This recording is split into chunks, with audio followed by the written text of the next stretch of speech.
आप सब पर सलामती हो। मैं यासिर रशीद हूँ और आप मेरा वीलॉग देख रहे हैं। सागर सिद्दीकी का लिखा हुआ है, जिस दौर में लुट जाए फ़कीरों की कमाई, उस अहद के सुल्तान से कुछ भूल हुई है। एक सीसीटीवी फुटेज देखिए, फिर 3-4 खबरें सुनाऊंगा और उस फुटेज से आप मवाजना कीजिए। वो जो कहानी है उस फुटेज की कहानी ये है कि एक माँ जो है बुर्का ओढ़े अपने बेटे को, जो कम सिन उसका बेटा है, उसकी उंगली पकड़ के चल रही है। आगे दरियाए जहलम का पुल है और उसके चलने की जो रफ्तार है वो ये बता रही है कि जाने वो किस कर्ब के अंदर मुब्तला होगी। ना तो वो रफ्तार मुतनासिब है कि इस रफ्तार से चले कि उसे कहीं पर जाना है। परेशानी के आलम में वो आगे बढ़ती है, लोग आसपास से गुजर रहे हैं, आमद व रफ्त रवां दवां है।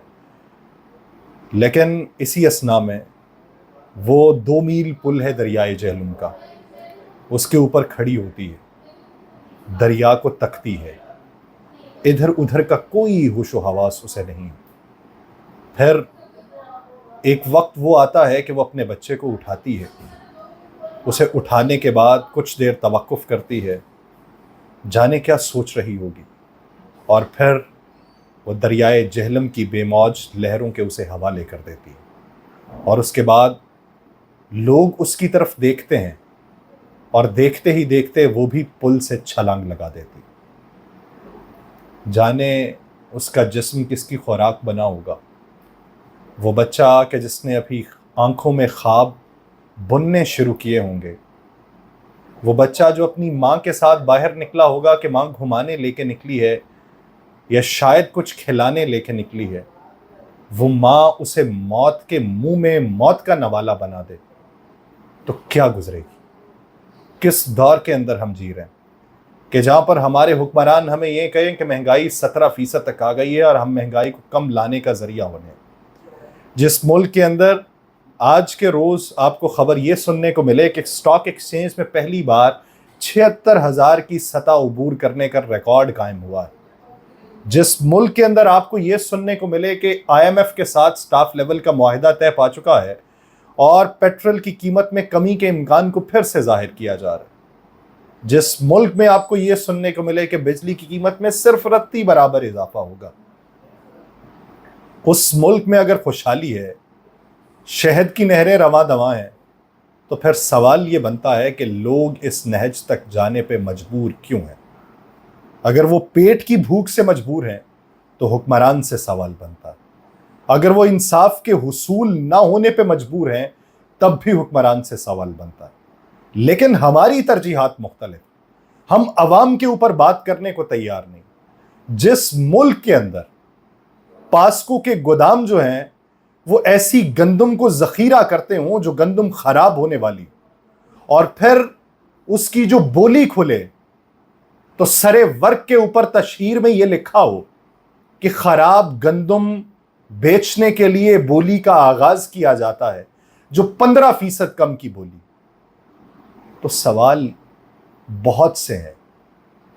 गुमान का गुमान था, वो किसी गुमान पर, सवालिया निशान था सवालिया निशान पर। तो हम किधर को जाएंगे, किसके आगे फरियाद रसी करें। क्या हमारे पार्लियामेंट के फ्लोर पे हमारे लिए बात होती है, हमारे हुकूक के लिए बात हो रही है? वहां पर तो सिर्फ और सिर्फ तवज्जो इस बात पे दी जा रही है एक कौन सी जमात आइन की पासदारी नहीं कर रही। वहां पे तवज्जो सिर्फ इस बात पे दी जा रही है कि मुखालिफिन की पार्टी के जो दफातर हैं उनको किस तरीके से बंद करना है और उसकी तौजीहात क्या बयान करनी। पार्लियामेंट के फ्लोर के ऊपर और हमारे हुक्मरान सिर्फ इस बात के ऊपर तवज्जो दे रहे हैं कि दूसरे लोगों की जबाबंदी किस तरीके से करवानी। वो इस बात के ऊपर तवज्जो दे रहे हैं कि मसाइल के ऊपर अदालतें अगर समाअतें कर रही हैं तो वो समाअतों की कार्रवाई को अवाम तक पहुंचने से किस तरीके से रोकना है। वहां पर कोशिश ये की जा रही है कि खैबर पख्तूनख्वा को दूसरे सूबों की निस्बत किस तरीके से नीचे रखना है। वहां पर कोशिश ये की जा रही है कि किस जज की दोहरी शहरियत है और किस जज की पगड़ी उछालनी है। वहां पर क्या कोशिश अवाम के हुकूक की हो रही? हमें यह बताने वाले कि अशियाए खुरनोश की कीमतें कम हो चुकी हैं, हमें यह बताने वाले कि रोटी की कीमत में कमी वाक़ हो चुकी है, کیا اس بچے کے کرب کا اندازہ لگا سکتے ہیں کہ جب وہ بے رحم موجوں کی نظر ہوا ہوگا تو وہ دل میں کیا سوچتا ہوگا؟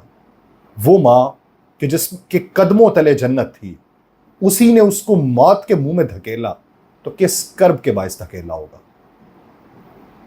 وہ ماں جو یہ سمجھتی تھی کہ اپنے بچے کے ارمان پورے ہوتے دیکھے گی، اسے اس ملک کا ایک باوقار شہری بنائے گی. کیونکہ یہاں پہ اگر آپ کسی کو پولیس مقابلے میں بھی مار دیں نا اور آپ اسے دہشت گرد کہہ کے ماریں تو پھر بھی اس کی قبر کے کتبے کے اوپر ماں نے راج دلارا لکھا ہوتا ہے. سوال یہ ہے کہ اس ماں کے کرب کا اندازہ نہ آپ لگا سکتے ہیں نہ میں لگا سکتا ہوں. حوالے دینے کو بہت سے حوالے دیتے رہیں گے یہ حکمران کہ فرات کے کنارے اگر ایک بھوکا کتا بھی ہوگا تو اس کے مرنے کی توجیہ آپ سے دریافت کی جائے گی. لیکن یہاں پہ انسان مرتے ہیں اور انسان ان کے لیے شاید کیڑے مکوڑے. ہم وہ جمہور جو جمہوریت کے فروغ کے لیے کام کرتے ہیں، کیا ہماری جو نسلیں ہیں وہ اس بات کے اوپر فخر محسوس کریں گی کہ ہم یہ دیکھتے ہوئے بھی پاکستان میں رکے تھے کہ پاکستان میں مستقبل ہمارا مخدوش دکھائی دیتا ہے؟ ہم یہ دیکھتے ہوئے بھی اس موقع کو گوا چکے تھے کہ جس موقع میں اپنے مستقبل کی بہتری کے لیے باہر والے ہمیں خوش آمدید کہنے کو تیار تھے. لیکن ہم اس مٹی سے ہیں، اسی مٹی سے جنمے ہیں، اسی مٹی میں دفن ہونا ہے. کاروبار ہمارا کیا ہونا ہے؟ ہم وہ ہیں جو سوکھے ہوئے تالاب پہ بیٹھے ہوئے ہنس ہیں، جو تعلق کو نبھاتے ہوئے مر جاتے ہیں.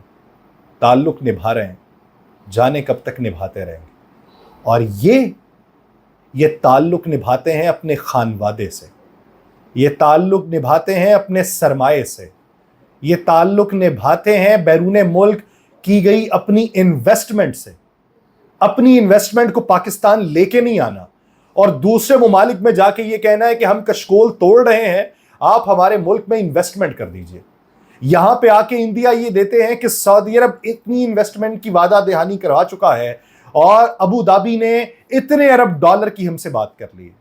لیکن یہ وہی ملک ہے کہ ریکوٹیک منصوبے میں 50% جو شیئر ہولڈرز تھا اور اب نئے معاہدے کے تحت وہ 15% اپنا شیئر کم کر چکا ہے، جس میں سے 25% شیئر بلوچستان کو چلا جائے گا اور صرف 10% شیئر وفاقی حکومت کے پاس ہوگا.